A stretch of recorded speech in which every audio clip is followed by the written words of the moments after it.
पाठ 2 एकता की मूर्ति statue of unity. पाठ प्रवेश। विभिन्न मुद्राओं में खड़ी या बैठी महापुरुषों की मूर्तियों का अवलोकन करना किसी किताब को समग्रतः आत्मसात करने से कम नहीं होता। इन मूर्तियों का मौन स्वरूप मुखर से भी प्रखर होता है।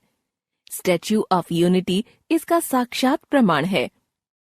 इसकी ऊंचाई चाहे जितनी भी ऊंची है, सरदार पटेल के व्यक्तित्व के सामने बौनी नजर आती है।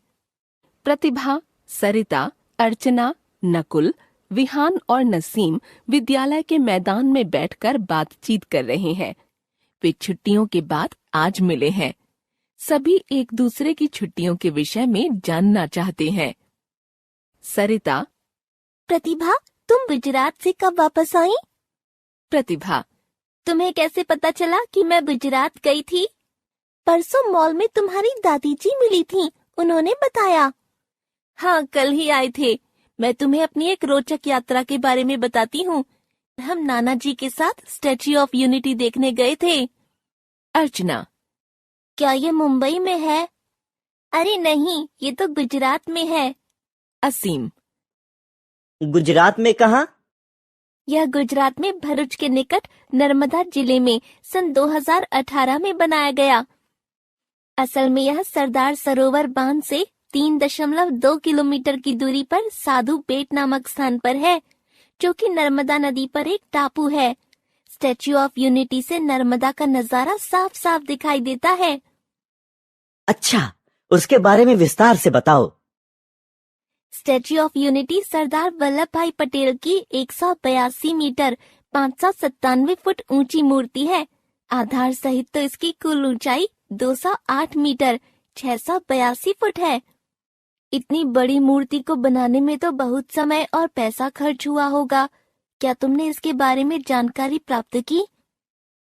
हाँ अर्चना, नाना जी ने बताया कि प्रारंभ में इस परियोजना की कुल लागत भारत सरकार द्वारा लगभग 3001 करोड़ रुपए रखी गई थी। लार्सन एंड टूब्रो ने अक्टूबर 2014 में सबसे कम 2989 करोड़ 436.39 मिलियन डॉलर की बोली लगाई, जिसमें निर्माण और रखरखाव दोनों शामिल था। यह मूर्ति इस्पात सांचे, कंक्रीट तथा कांस्य लेप से युक्त है। अच्छा। नसीम: देश के लिए सरदार वल्लभ भाई पटेल का क्या योगदान था? नसीम: वे स्वाधीन भारत के प्रथम उप प्रधानमंत्री और गृह मंत्री थे। साथ साथ सरदार पटेल भारत की एकता के शिल्पी और एक सच्चे धर्मनिरपेक्ष सेकुलर राष्ट्रवादी नेता थे। भारतीय इतिहास तथा संस्कृति के प्रति उनकी गहरी आस्था थी। आजादी की नींव को पक्का करने का श्रेय उन्हीं को जाता है। सरदार पटेल की कड़ी मेहनत और लगन का ही परिणाम है कि आज हम अखंड भारत देख रहे हैं। उन्होंने छोटे छोटे राज्यों को जोड़ने का महान कार्य किया। अच्छा, क्या भारत में अनेक राज्य थे? हाँ, भारत जब आजाद हुआ तो वहाँ 562 के लगभग छोटे छोटे राज्य थे। सरदार पटेल ने कड़ी मेहनत और कठोर नीति से उन्हें जोड़ा। फिर तो यह एकता की मूर्ति स्टैच्यू ऑफ यूनिटी अखंड भारत के प्रणेता सरदार वल्लभ भाई पटेल को राष्ट्र की सच्ची श्रद्धांजलि है। बिल्कुल।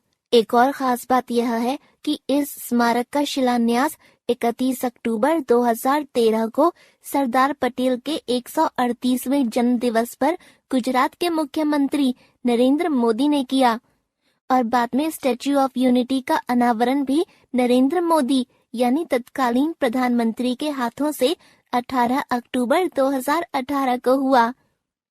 1 नवंबर 2018 से लोगों के लिए इसे खोल दिया गया।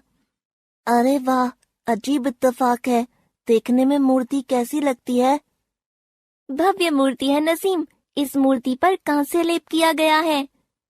इतनी ऊंची मूर्ति तक पहुंचने के लिए लिफ्ट तो लगी होगी ना?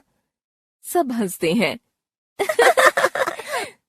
हाँ, मूर्ति की 3 मंजिलें हैं। प्रदर्शनी फ्लोर, छज्जा और छत शामिल है।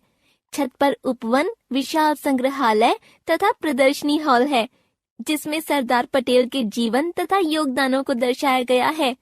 यहाँ नदी से 500 फुट ऊंचा परिदर्शक मंच ऑब्जर्वर डेक बना है, जिसमें एक साथ 200 लोग मूर्ति को देख सकते हैं और वहाँ नाव से कुल 5 मिनट में मूर्ति तक पहुँचा जा सकता है। अर्चना गूगल से खोज करने के बाद यहाँ एक आधुनिक पब्लिक प्लाजा बताया गया है, जिससे नर्मदा नदी तथा मूर्ति देखी जा सकती है।